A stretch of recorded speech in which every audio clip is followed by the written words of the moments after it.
بچیوں زندگی کی خوبصورتی ہر انسان چاہتا ہے، اور یہ صرف در مصطفیٰ سے ملے گی۔ ایک اچھا بیٹا، پہلی شکل ہے اچھا بیٹا، اور میرا نبی کہہ رہا ہے کاش میرے ماں باپ زندہ ہوتے، اور نہیں تو میری ماں زندہ ہوتی تو تم دیکھتے میں کیا کرتا۔ میں عشاء کی نماز کے مصلی پہ ہوتا اور میں سورۃ فاتحہ پڑھ رہا ہوتا، اور ادھر سے میرے گھر سے میری ماں مجھے کہتی محمد، تو میں ماں کے لیے نماز توڑ دیتا۔ سبحان۔ ہاں، میں ماں کے لیے نماز توڑ دیتا۔ اور میرے نبی سے پوچھا گیا یا رسول اللہ قیامت کب آئے گی؟ یہ بچیاں غور سے سنیں، سارے سنو پر یہ خاص طور سے سنیں۔ آپ نے کہا اللہ کو پتہ ہے، کہ یا رسول اللہ کوئی نشانی بتا دیں۔ تو آپ نے کہا جب بیٹیاں بھی ماؤں کو ذلیل کریں گی تو قیامت آئے گی۔ جب بیٹیاں بھی ماؤں کو ذلیل کریں گی تو قیامت، ان تلد الامۃ ربتہا، جب ماں کے ساتھ بیٹیاں نوکر جیسا سلوک کریں گی، نوکرانی جیسا سلوک کریں گی تو قیامت کے نکارے پہ چوٹ پڑ کے رہے گی۔ یہ نہیں کہا جب کفر پھیل جائے اور جب اسلام مٹ جائے گا، حالانکہ قیامت اس وقت آئے گی جب دنیا میں ایک مسلمان باقی نہیں رہے گا۔ یہ واقعہ کی سنگینی کو بتانے کے لیے فرمایا جب ماؤں کو ذلیل کیا جائے گا قیامت آ جائے گی۔ میرے نبی نے فرمایا عمر تیرے دور میں ایک شخص آئے گا اویس،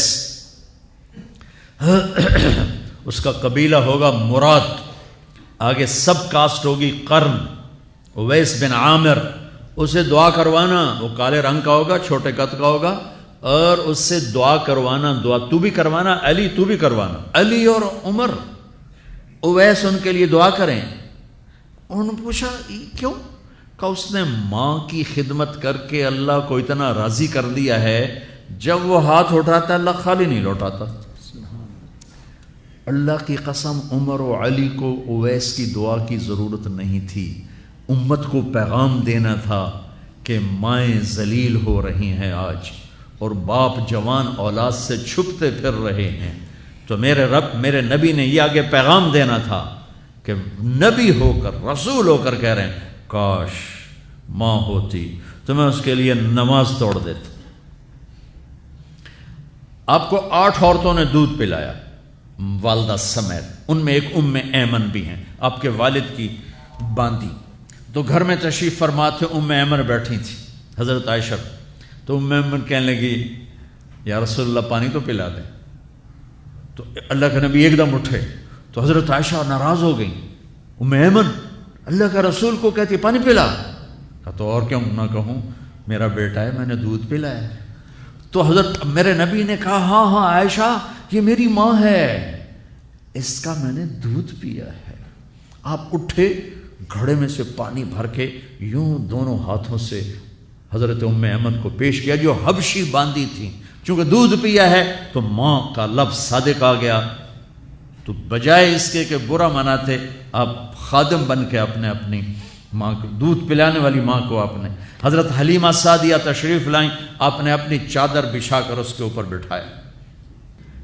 ہمیں پیغام دینا تھا، آنے والے زمانوں میں یہ ہونا تھا۔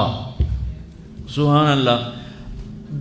امام ابو حنیفہ کا نام تو سب کو معلوم ہے نا، ایک اور عالم بتاتا ہوں، عبد الرحمن بن ابی لیلہ، ان میں علمی کھٹ بڑھ تھی بہت زیادہ، آپس میں بنتی نہیں تھی، تو ابو حنیفہ جیسی ہستی جن کے کروڑوں فالوور آج ہیں، ان کی ماں کہتی نعمان یہ مسئلہ ہے جا کے عبد الرحمن سے پوچھ کے آ۔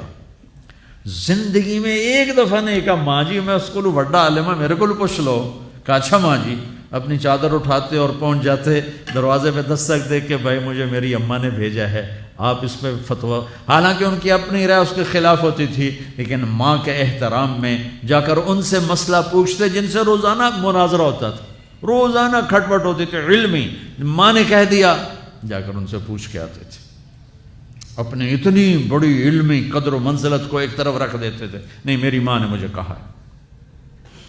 تو آپ سب نوجوان ہو، ماں باپ زندہ ہیں تو ان کی دعا لو، آہ نہ لو دعا لو۔